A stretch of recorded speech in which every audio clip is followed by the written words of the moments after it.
श्री सद्गुरु महाराज की जय। विश्व की धरातल पर अवतीर्ण कतिपय महापुरुष विलक्षण एवं दिव्य प्रतिभाओं से संपन्न होते हैं। जो महापुरुष ब्रह्म सुख को प्राप्त किए हुए होते हैं, उनकी महानता एवं उनकी लीला वर्णातीत होती है। कभी कभी गुरु महाराज अपनी विशेष मौज में आकर मानसिक यात्रा भी करने लग गए थे। जैसे पूर्व के ऋषि महर्षि मानसिक यज्ञ किया करते थे। इस मानसिक यात्रा में गुरु महाराज का शरीर भागलपुर कुप्पा घाट में रहता था, लेकिन मन से सत्संग मंदिर, सिकलीगढ़, धरहरा, मनिहारी, पूर्णिया आदि स्थानों में चले जाते थे।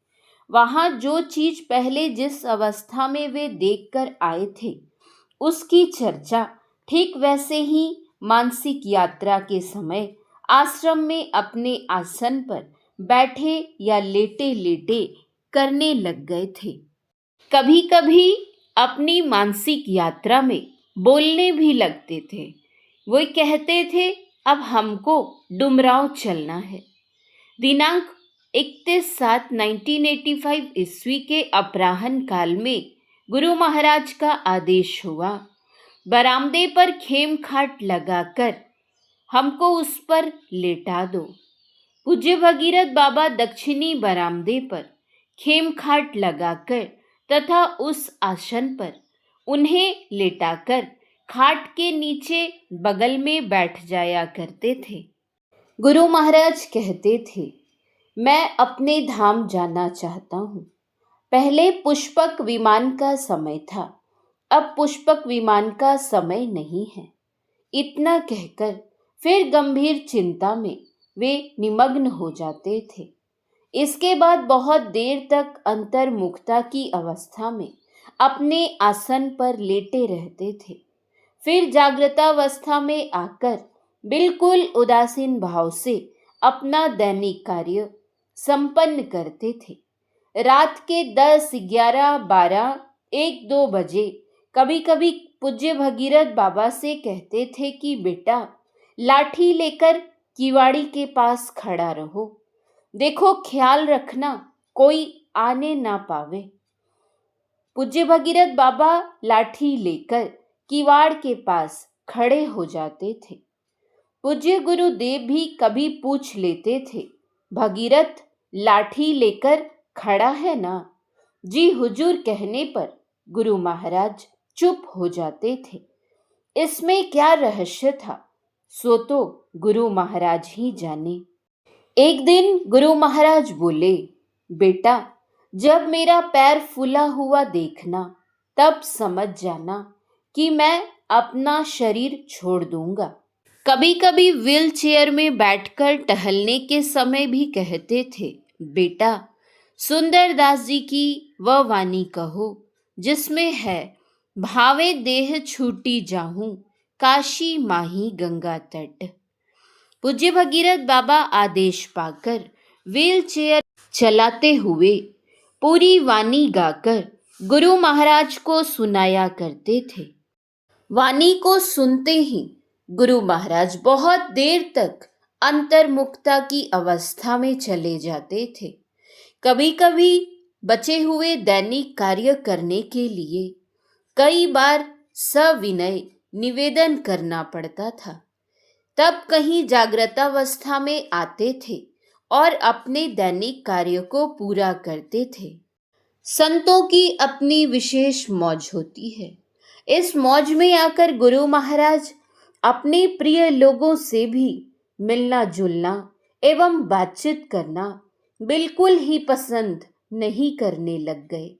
अर्थात सब तरफ से अपने ख्याल को अंदर समेट लिए। इन दिनों पूज्य भगीरथ बाबा हमेशा गुरु महाराज के साथ ही रहने लग गए थे। गुरु महाराज हर दिन रात हमेशा 5-10 मिनट पर पूज्य भगीरथ बाबा को नाम ले लेकर पुकारने लगे थे। कभी कभी रात के 12 बजे, 1-2 बजे भी भोजन करने लग गए थे। तो कभी कभी दिन में 6-7 बार भी भोजन करने लगे थे, लेकिन भोजन की मात्रा वही एक आध चम्मच थी। यानी कभी 1 चम्मच, कभी आधा चम्मच लेते थे।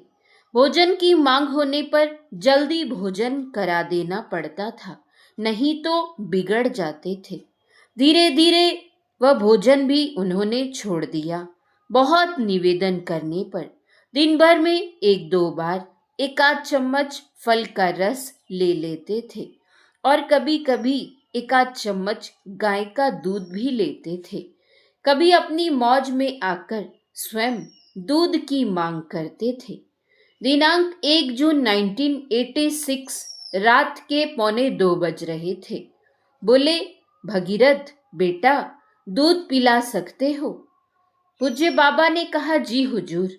यह कहकर उन्होंने तुरंत दूध को पीने के लायक अनुकूल बनाकर पिला दिया और कुल्ला भी करा दिया। इसके बाद गुरु महाराज करुण स्वर में बोले, भगीरथ। जैसे ही उन्होंने जी हाँ कहा, फिर बोले, बेटा, तुम ही एक मेरा बेटा रह गया है, हमको मत छोड़ना। जैसे हो वैसे हमसे लिखवा लो। पूज्य बाबा इनके सामने हाथ जोड़कर चुपचाप खड़े रहे, लेकिन थोड़ी देर के बाद लेटाने का आदेश दे दिए। इन्होंने धीरे धीरे गुरु महाराज को लेटा दिया। भोजन छूट जाने के कारण गुरु महाराज का शरीर बहुत कमजोर हो गया था और गले में कुछ कष्ट भी हो गया था। 5 जून 1986 ईस्वी को स्नान करने के बाद 1 चम्मच फल का रस और उसी मात्रा में गाय का दूध लेकर ध्यानस्थ अवस्था में शयन करने के आसन पर बहुत देर तक ये लेटे रहे। फिर जब ये जागृता अवस्था में आए तो कहते हैं, मेरी लाठी कहाँ है? हाथ में लाठी दे दो। पूज्य बाबा ने इनके हाथ में लाठी दे दी।